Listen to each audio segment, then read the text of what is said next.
네, 이슈 분석 시간입니다. 오늘 첫 번째 이슈는요, 금융위원장이 그 사업 구체성 반환 절차 크게 미흡하다라는 제목을 말씀하셨다는 걸로 제목을 뽑았습니다. 최종국 금융위원장이 어제 그 국회에 그 4차 산업혁명 특별위원회에 출석해서 여러 가지 그 입장을 좀 밝혔다고 합니다. 그 내용 잠깐 좀 살펴보면요, 그러니까 ICO가 공개가 사업 구체성이나 자금 반환 절차에 크게 미흡하다고 평가하고 있다라고 이제 말씀을 먼저 하셨습니다. 중요한 내용입니다. 사업 구체성, 자금 반환 절차가 크게 미흡하다라고 평가했던 게 아주 중요한 내용입니다. 그다음에 다른 사람의 이거 결국 ICO는 다른 사람한테 투자받아서 다른 사람 돈 받아서 사업하겠다는 건데 그 사업이라는 게 투명해야 되고 첫 번째로 사업 계획 자체가 구체성이 좀 있어야 된다. 그리고 이 사업 계획을 짜서 투자를 받았다가 어떻게 투자금을 돌려주겠다라 이런 반환 장치가 좀 있어야 되는데 그런 게 부족한 거 아니냐라고 이야기했는데요. 현재 실태 조사 결과 이 두 가지 측면이 크게 미흡하다고 했는데 현재 22개의 그 ICO를 한 거를 현재 조사를 하고 있고 16개에 대해서 이미 조사가 다 끝났다고 하는데 이 16개를 보니까 이런 두 가지 점이 가장 미흡하더라. 또 어떤 말씀까지 하셨냐면요. 직원 두세 명 데리고 자금 조달 말고는 사업 계획 세우는 회사들이 없더라. 이런 회사들도 있더라. 그러니까 직원 두세 명 데리고 아직 시작도 안 해놓고 일단 돈부터 받겠다라고 하는 회사들도 있더라. 그런 프로젝트도 있다. 이 말씀을 하셨습니다. 그래서 과대 광고의 소지도 있고 일부는 이게 사실 사기죄에 해당되는 거 아니냐라고 합니다. 사기죄라는 게 뭐 여기 법률적으로 여러 가지 적용되는 거 하겠지만 실질적으로는 그 돈을 돌려줄 생각이 없이 편취하는 게 사기죄지 않습니까? 그렇게 따진다면 그럴 수밖에 없는 상황이 될 것 같고요.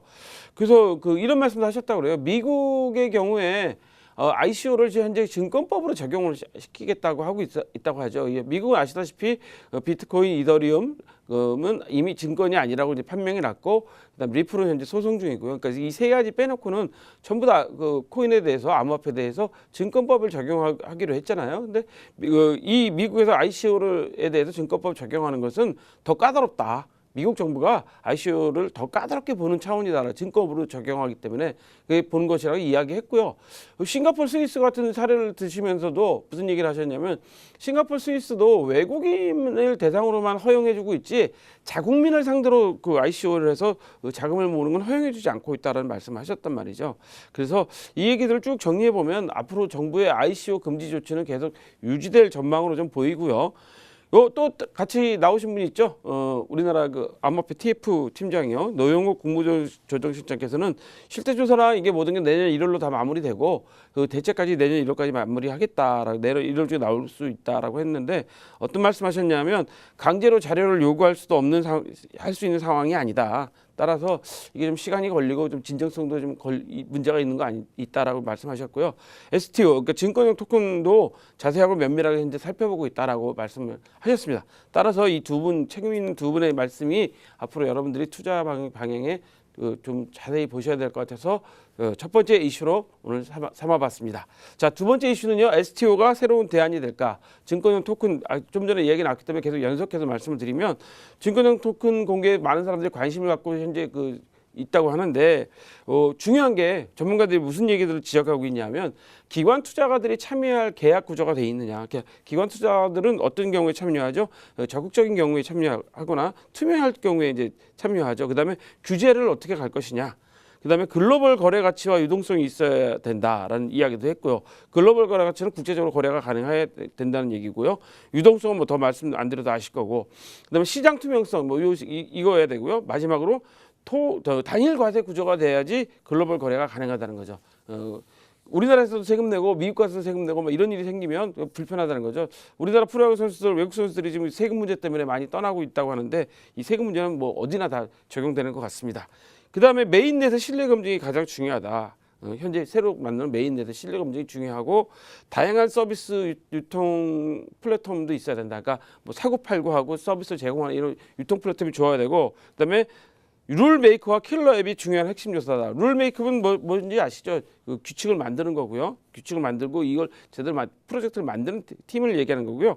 킬러 앱은 한번 나왔을 때 정말 모든 사람들이 이거에 완전히 쏠릴 수 있는 그런 앱이 나와야 되는 게 이 암호화폐 발전의 중요한 핵심 요소인데 거기에 그걸 하려면 STO가 적용되려면 이런 부분이 있어야 된다라는 걸 현재 전문가들이 이야기하고 있어서 오늘 첫 번째 이슈와 연결해서 두 번째 이슈까지 삼아봤습니다. 그래서 이 네 가지 사항 여러분들 잘 보시고 판단하시는 게 좋을 것 같아서 선정해봤습니다. 자, 세 번째 이슈는요. 지난번에도 한번 이슈를 선정했다가 제가 자세히 설명을 못 드려서 설명을 드리려고 합니다. 페이스북이 그 스테이블 코인을 발행한다는 검토한다는 거는 간단하게 한번 말씀드렸는데 인도의 송금 시장 이야기를 좀 말씀드렸지 않습니까? 인도의 송금 시장이 뭐 거의 뭐 우리나라의 그 한 달 수출액 금액과 거의 맞먹는 그거보다 더 많은 금액 728억 불 정도 된다고 하니까 어마어마한 건데요. 예, 사실 페이스북이 왓츠앱을 인수하면서 인도 시장을 좀 상당히 큰 시장으로 보고 있습니다. 여러분들 아시다시피 인도는 뭐 아직 빈부격차도 심하고 하기 때문에 나라 발전이 어떻게 될지 앞으로 귀추가 주목되는 나라 중에 하나지 않습니까?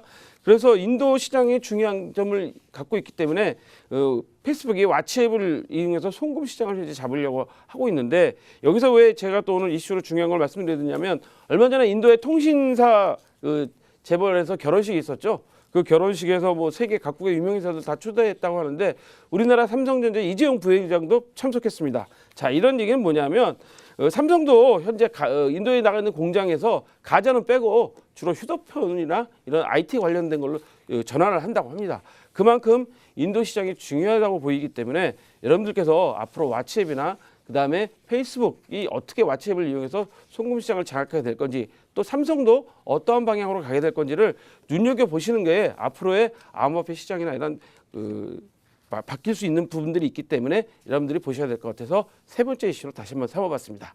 자, 오늘 저희가 준비한 소식은 여기까지입니다. 참고로 본 방송에서 제공하는 정보는 투자 판단의 참고 자료일 뿐이며 암호화폐 가치 또는 상승 하락을 보장하지는 않습니다. 오늘 톡톡코인 365 시청해주신 여러분 고맙습니다.